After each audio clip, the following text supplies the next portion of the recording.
Assalamualaikum warahmatullahi wabarakatuh. Perkenalkan, nama saya Giovi Fame Frosteta. Saya dari program studi Teknik Informatika atau TI. Saya akan presentasikan makalah saya yang berjudul Sumber Hukum Islam menurut Al-Quran. Berikut adalah presentasi saya. Pertama, kita akan mulai terlebih dahulu di bab 1, yaitu pendahuluan. Latar belakang hukum Islam merupakan sistem hukum yang berdasarkan pada ajaran Islam dan digunakan oleh umat Islam di seluruh dunia. Sumber utama dari hukum Islam adalah Al-Quran, yang dianggap sebagai firman Allah Subhanahu wa Ta'ala yang diwahyukan kepada Nabi Muhammad SAW. Al-Quran tidak hanya berfungsi sebagai pedoman spiritual dan moral, tetapi juga sebagai landasan hukum yang mengatur berbagai aspek kehidupan manusia, termasuk hukum pidana, perdata, dan serta tata negara. Oleh karena itu, pemahaman tentang Al-Quran sebagai sumber hukum Islam sangat penting untuk mengetahui bagaimana hukum Islam diterapkan dalam kehidupan sehari-hari. Al-Quran memiliki kedudukan yang sangat penting dalam sistem hukum Islam karena memberikan dasar-dasar hukum yang bersifat universal, adil, dan seimbang.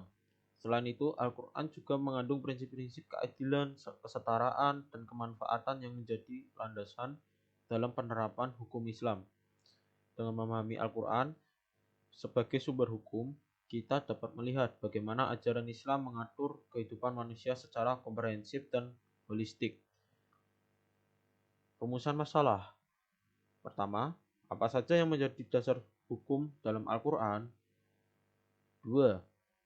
Bagaimana sejarah turunnya Al-Quran sebagai sumber hukum Islam? Ketiga, apa saja fungsi dan karakteristik hukum yang terdapat dalam Al-Quran? 4. Bagaimana prinsip-prinsip hukum dalam Al-Quran diterapkan dalam kehidupan sehari-hari?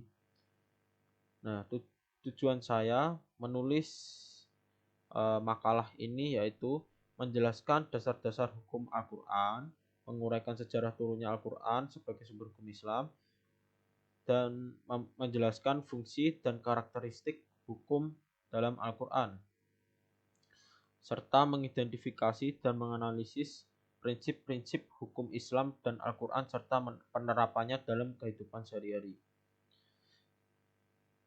Oke, selanjutnya bab 2 akan membahas tentang Al-Quran sebagai sumber hukum Islam, meliputi turunnya Al-Quran, fungsi Al-Quran dalam hukum Islam, dan karakteristik hukum dalam Al-Quran.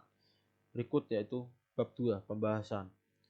Sejarah turunnya Al-Quran. Al-Quran itu diturunkan kepada Nabi Muhammad SAW selama periode 23 tahun yang terbagi menjadi 2 fase utama, yaitu fase Mekah dan fase Madinah. Wahyu pertama yang diterima oleh Nabi Muhammad SAW adalah surah Al-Alaq ayat 1-5 yang turun di Gua Hiro pada tahun 610 Masehi. Proses ini dimulai ketika Nabi Muhammad SAW bermeditasi di Gua Hiro dan malaikat Jibril datang membawakan wahyu dari Allah Subhanahu wa Ta'ala yang berupa Al-Quran. Fase Mekah berlangsung selama 13 tahun, di mana sebagian besar ayat yang diturunkan pada periode ini berfokus pada akidah, moralitas, dan cerita-cerita Nabi sebelumnya. Ayat-ayat ini cenderung pendek dan memiliki gaya bahasa yang kuat dan puitis. Nah, fase Madinah berlangsung selama 10 tahun.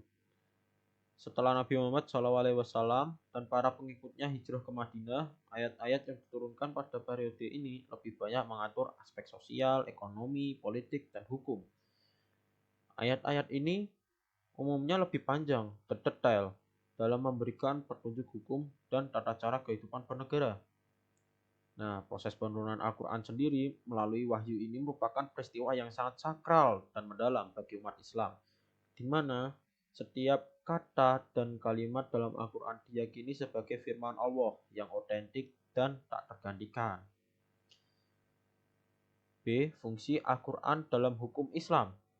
Al-Quran berfungsi sebagai petunjuk hidup yang komprehensif bagi umat Islam. Dalam konteks hukum, Al-Quran berperan sebagai sumber utama yang memberikan dasar-dasar hukum yang harus diikuti. Beberapa fungsi utama Al-Quran dalam hukum Islam adalah: satu, sebagai sumber utama hukum; kedua, sebagai pedoman moral dan etika; ketiga, sebagai dasar pembentukan hukum sekunder; keempat, sebagai penjaga keadilan. Nah, karakteristik hukum dalam Al-Quran. Hukum dalam Al-Quran memiliki beberapa karakteristik yang membedakannya dari sumber hukum lainnya, yaitu universal. Hukum yang terdapat dalam Al-Quran bersifat universal dan berlaku untuk seluruh umat manusia tanpa memandang perbedaan ras, suku, ataupun kebangsaan. Nah, adil. Kedua, adil. Al-Quran menekankan pentingnya keadilan dalam setiap aspek kehidupan. Hukum-hukum yang terdapat dalam Al-Quran dirancang untuk memastikan bahwa setiap individu diperlakukan dengan adil dan mendapatkan hak-haknya sesuai dengan ketentuan yang berlaku. Ketiga, seimbang. Hukum dalam Al-Quran mengatur keseimbangan antara hak dan kewajiban serta antara individu dan masyarakat. Nah, hal ini bertujuan untuk menciptakan harmoni dan kesejahteraan dalam kehidupan masyarakat. Keempat, fleksibel dan dinamis. Nah, meskipun Al-Quran memberikan dasar-dasar hukum yang tetap, hukum Islam bersifat fleksibel dan dinamis. Nah, hal ini juga memungkinkan para ulama untuk melakukan ijtihad dalam menghadapi perubahan zaman dan kondisi yang berbeda selama masih dalam koridor prinsip-prinsip Al-Quran.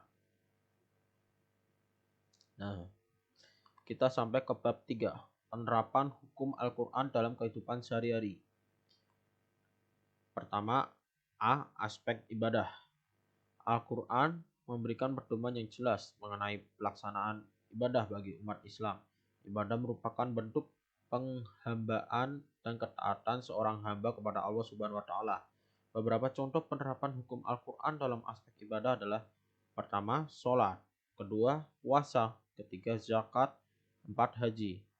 Nah, itu juga masuk ke 5 hukum Islam juga ya. Nah, kedua, aspek muamalah. Selain mengatur aspek ibadah, Al-Quran juga memberikan pedoman mengenai muamalah atau hubungan antara manusia dalam kehidupan sehari-hari. Beberapa contoh penerapan hukum Al-Quran dalam aspek muamalah adalah: satu, perdagangan.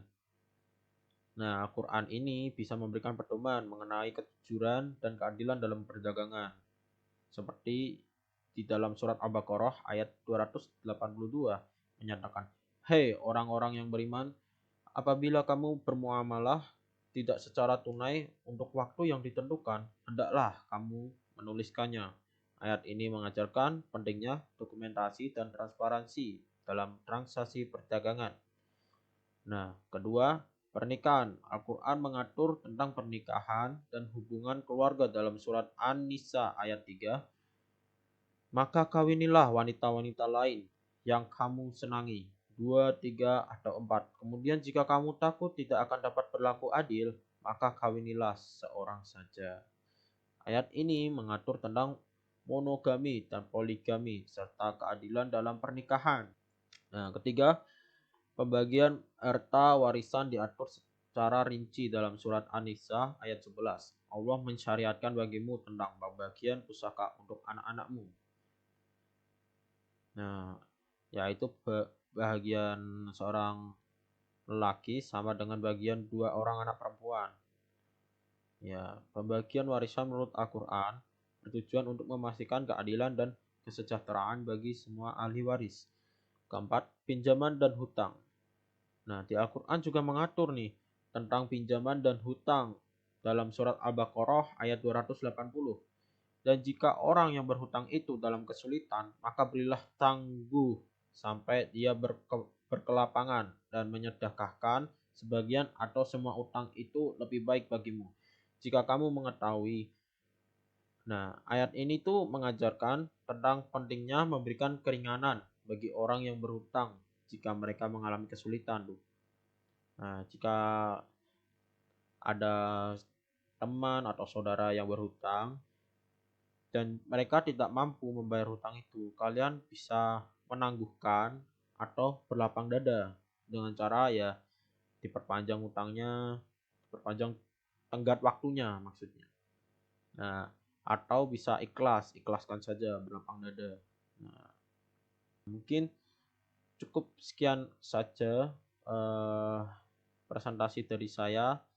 Jika saya salah dalam berucap ataupun bertindak selama presentasi, saya mohon maaf dan juga terima kasih. Wassalamualaikum warahmatullahi wabarakatuh.